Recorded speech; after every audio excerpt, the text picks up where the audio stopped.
जुड और जुड्डी की कहानी नंबर 6। जंगल का खतरा और दोस्ती की जीत। जंगल में अमन था। जुड और जुड्डी अपने घर से फल की टोकरियां लेकर जंगल की सैर को जा रहे थे। रास्ते में इनका दोस्त खरगोश मिला। वो घबराया हुआ था। खरगोश ने कहा, जुड, जुड्डी, जंगल में आज बहुत खतरा है।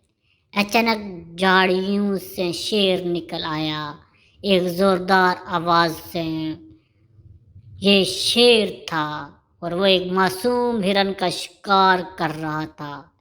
हिरन जान बचाकर भाग रहा था। शेर इसके पीछे पीछे जा रहा था और आवाज दे रहा था। तभी जोर जोर के कदमों से एक आवाज आई, धूम धूम धूम। ये हाथी था। ये सामने आकर शेर के आगे खड़ा हो गया। हाथी ने कहा, बस करो शेर जी, जंगल में कमजोरों को सताना बहादुरी नहीं है। सब दोस्त हैं। आगे आए। जुड्डी ने फलों की टोकरी खोली और बोली, हम सब दोस्त हैं, आओ मिलकर खाएं, लड़ें नहीं।